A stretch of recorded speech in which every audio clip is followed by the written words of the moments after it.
एक सच्चा प्यार, एक गहरा धोखा और एक ऐसा प्लान जिसने सबको हिलाकर रख दिया।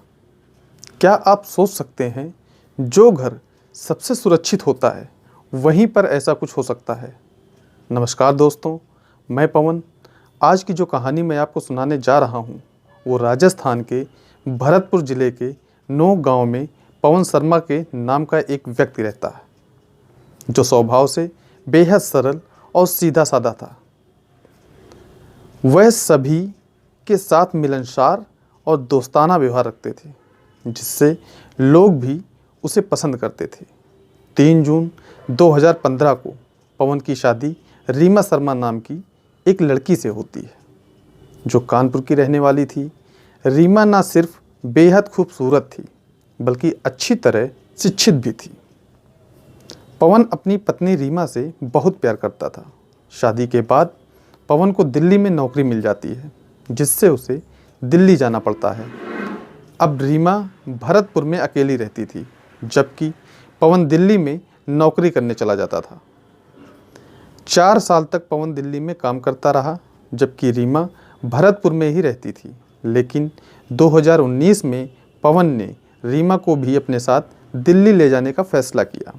दिल्ली में पवन जिस जगह रहा करता था, उसी के पड़ोस में भागेंद्र उर्फ भोला रहा करता था। भोला लोन दिलाने का काम करता था और वह भी भरतपुर का ही रहने वाला था। शायद वह पवन के किसी रिश्ते में भी आता था। इसी कारण उसे पवन के घर आने जाने की पूरी आज़ादी थी। भोला जब चाहता बिना किसी रोक टोक के पवन के घर पहुंच जाता था, चाहे भरतपुर में हो या दिल्ली में हो। भोला अक्सर पवन के कमरे पर आता जाता रहता था और इसी दौरान उसकी नज़र पवन की पत्नी रीमा पर पड़ी। धीरे धीरे भोला को रीमा पसंद आने लगी। हालांकि रीमा भी पहले से ही भोला को चाहती थी, क्योंकि उसका पति पवन उससे 14 साल बड़ा था। पवन की उम्र 37 साल थी और रीमा की उम्र 23 साल थी। शादी के वक्त रीमा की उम्र 16 साल थी और पवन की उम्र 30 साल थी। रीमा पवन को पसंद नहीं करती थी, लेकिन पवन रीमा से बेहद प्यार करता था और उसकी खुशी के लिए हमेशा कुछ भी करने को तैयार रहता था। इसके बावजूद रीमा उसे पसंद नहीं करती थी। अब उसकी दिलचस्पी उसके पड़ोसी भोला यानी भागेंद्र में बढ़ने लगी थी, जो दिल्ली में उनके घर के पास रहता था। धीरे धीरे रीमा और भोला के बीच नज़दीकियाँ बढ़ने लगीं और दोनों एक दूसरे से प्यार करने लगे। रीमा और पवन के 2 बच्चे थे, लेकिन इसके बावजूद वह भोला के साथ जुड़ गई। उधर भोला भी शादीशुदा था और उसका एक बच्चा भी था, लेकिन फिर भी वह इस रिश्ते में शामिल हो गया। जब पवन काम पर होता तो रीमा भोला को घर बुला लेती, फिर वे दोनों बाहर घूमने जाया करते। भोला रीमा को अक्सर तोहफे दिया करता था और इस दौरान उनके बीच कई बार शारीरिक संबंध बने। यह सिलसिला काफ़ी समय तक चलता रहा, लेकिन पवन को इस बात का जरा भी अंदाज़ा नहीं था। उसने कभी सोचा भी नहीं था कि उसकी पत्नी ऐसा कर के धोखा दे सकती है। 2021 में पवन ने दिल्ली की नौकरी छोड़ दी और रीमा के साथ वापस भरतपुर लौट आया। अब रीमा भरतपुर में थी, जबकि भोला दिल्ली में रह गया, जिसके कारण दोनों की मुलाकातें बंद हो गईं। रीमा ने इस दूरी से परेशान होकर भोला से कहा कि वह भी दिल्ली छोड़कर भरतपुर आ जाए। रीमा की बात मानकर भोला तुरंत दिल्ली से भरतपुर आ गया, लेकिन घर में पवन और उसका पूरा परिवार था, जिससे रीमा और भोला का मिलना मुश्किल हो रहा था। इस समस्या को हल करने के लिए रीमा ने एक प्लान बनाया। उसने भोला को फ़ोन करके कहा कि वह रात को जब सबके खाने में या दूध में नींद की दवा मिला देगी और जब सभी गहरी नींद में होंगे तब भोला आराम से उसके कमरे में आ सकता है। इस प्लान के अनुसार रीमा रोज़ ऐसा ही करने लगी। वह सभी को खाने में नींद की दवा मिलाती थी और जब सब सो जाते थे तब वह भोला को अपने कमरे में बुला लेती थी। पवन भी उसी कमरे में होता था, लेकिन दवा के असर से उसे कुछ भी पता नहीं चलता था। इसके बाद उसने भोला को फ़ोन करके कहा कि वह आ जाए, क्योंकि मिलने का मन हो रहा है और घर के सभी लोग सो चुके हैं। यह सुनकर भोला तुरंत वहां पहुंच गया। उसके साथ एक और दोस्त भी था, जिसका नाम दीप था। वे दोनों बाइक से आए थे, लेकिन भोला का दोस्त दीप बाहर ही खड़ा रहा, जबकि भोला घर के अंदर जाकर रीमा के कमरे में पहुंच गया। कमरे में दोनों ने अपना काम शुरू किया, लेकिन इसी दौरान पवन की नींद अचानक खुल गई। उस दिन दवा का असर उस पर पूरी तरह से नहीं हुआ था, इसलिए वह जग गया। फिर उसके बाद जब पवन ने रीमा और भोला को एक साथ देखा तो वह शॉक्ड रह गया। उसे इस बात पर यकीन ही नहीं हुआ कि जिस रीमा से वह इतना गहरा प्यार करता था, वही उसे पीठ पीछे धोखा दे रही थी। गुस्से से भरे पवन ने तुरंत उन दोनों पर हमला करने की कोशिश की, लेकिन वह अकेला था और सामने दो लोग थे, भोला और रीमा।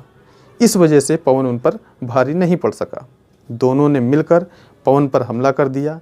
इसके बाद भोला ने अपने दोस्त दीप को भी बुला लिया और उन तीनों ने मिलकर पवन की बेहद क्रूर तरीके से हत्या कर दी। उसके बाद उन तीनों ने, यानी भोला, उसका दोस्त दीप और रीमा ने पवन के शव को प्लान के अनुसार वे लोग नहर तक पहुँचे और पवन के शरीर में भारी सा पत्थर बांधकर उसे नहर में डाल दिया ताकि वह गहरे पानी में डूब जाए और दिखाई ना दे। इस दौरान उन्होंने पवन का मोबाइल फ़ोन तोड़कर कहीं दूर फेंक दिया। शव को नहर में फेंकने के बाद भोला अपने दोस्त के साथ वहां से फरार हो गया। इसके बाद वह 6 महीने तक रीमा से फ़ोन पर कोई संपर्क नहीं करता।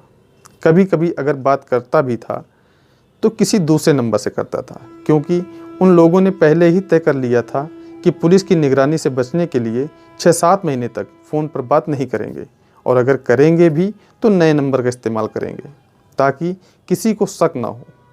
सुबह जब पवन घर पर नहीं मिला तो उसके परिवार ने सोचा कि वह कहीं बाहर गया होगा, लेकिन काफ़ी समय बीतने के बाद भी उसका कोई अता पता नहीं चला और उसका फ़ोन भी बंद आ रहा था। इस स्थिति में पवन के घर वाले उसे हर जगह ढूंढने लगे, लेकिन उसका कोई सुराग नहीं मिलता। पूरा दिन बीत जाता है, फिर भी उसकी कोई खबर नहीं मिलती। पवन के अचानक गायब हो जाने से उसके परिवार वाले बेहद चिंतित हो जाते हैं।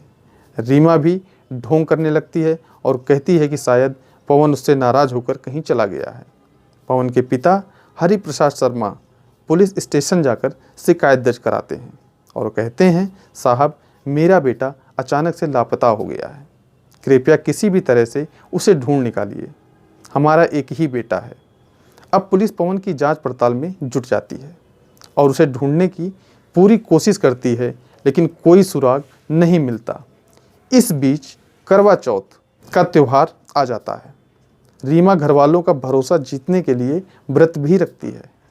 इससे पुलिस को पवन की पत्नी रीमा पर शक होने लगता है, इसलिए वे उसे पूछताछ के लिए बुलाते हैं, लेकिन पवन के पिता ने पुलिस को रीमा से पूछताछ करने से रोक दिया।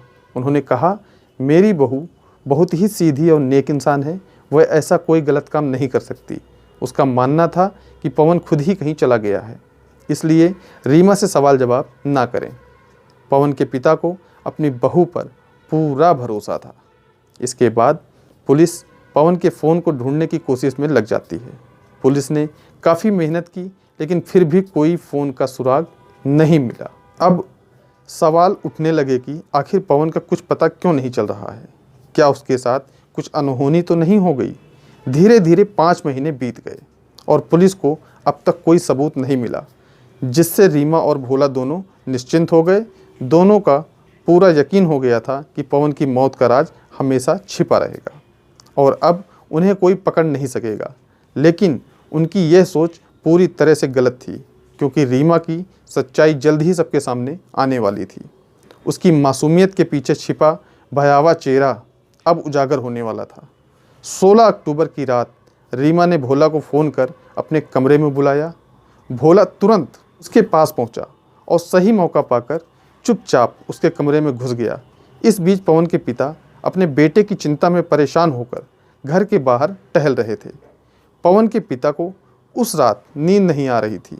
उन्होंने देखा कि रीमा के कमरे की लाइट अभी भी जल रही है और अंदर से कुछ आवाज़ें आ रही थीं।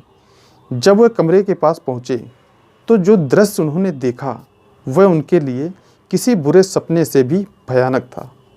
जिस बहू पर उन्होंने बेहद विश्वास किया था वह किसी और के साथ आपत्तिजनक स्थिति में थी।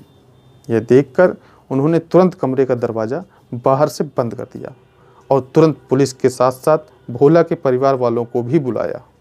पुलिस के आने से पहले ही भोला के परिवार वाले वहां पहुंच गए और बहस के बाद भोला को छुड़ाकर ले गए।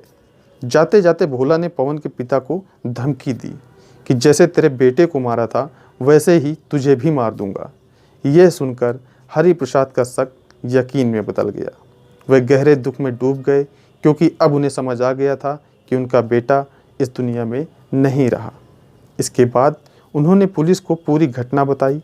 पुलिस ने भोला के खिलाफ सबूत इकट्ठा करना शुरू कर दिया। इसी बीच भोला दिल्ली भाग गया और रीमा 28 अक्टूबर को कानपुर चली गई।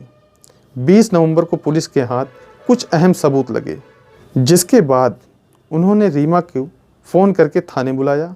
साथ ही पुलिस ने भोला को भी पूछताछ के लिए दिल्ली से बुला लिया। अब करीब 6 घंटे तक पुलिस दोनों से पूछताछ करती रही। उन्हें अलग अलग कमरों में बिठाया गया ताकि एक ही जगह होने पर वे एक जैसे जवाब ना दें। उनका झूठ पकड़ने के लिए यह जरूरी था। चालाक रीमा कुछ समय तक पुलिस को भ्रमित करने की कोशिश करती रही, जबकि दूसरी ओर पुलिस ने भोला से भी पूछताछ शुरू की। शुरुआत में दोनों अपनी बातें घुमाने की कोशिश करते रहे और सवालों का सीधा जवाब देने से बचते रहे। जब पुलिस ने भोला से कड़ाई से पूछताछ की तो उसने आखिरकार सच कबूल कर लिया। इसके बाद रीमा ने भी अपना जुर्म स्वीकार कर लिया। दोनों से सच जानने के बाद पुलिस जेसीबी और ट्रैक्टर लेकर उस नहर पर पहुंची जहां उन्होंने शव को ठिकाने लगाया था। नहर की गहराई में तलाशी के दौरान एक बोरा मिला, जिसे खोलने पर सिर्फ हड्डियां, पवन का शर्ट और उसका पर्स बरामद हुआ। इस महत्वपूर्ण सबूत के साथ केस सुलझ गया और अदालत ने रीमा और भोला को आजीवन कारावास की सज़ा सुनाई। साथ ही भोला के उस दोस्त को भी गिरफ्तार कर लिया गया जिसने इस अपराध में उसकी मदद की थी। दोस्तों, इस कहानी को सुनाने का उद्देश्य आपका दिल दुखाना नहीं था, आपको परेशान करना नहीं है, बल्कि आपको जागरूक करना है, सचेत करना है। इस वीडियो में अपना कीमती समय देने के लिए आपका बहुत बहुत धन्यवाद। आप जहां भी रहें सतर्क रहें, स्वस्थ रहें। मिलते हैं फिर किसी नई वीडियो में नई कहानी के साथ। जय हिंद, जय भारत।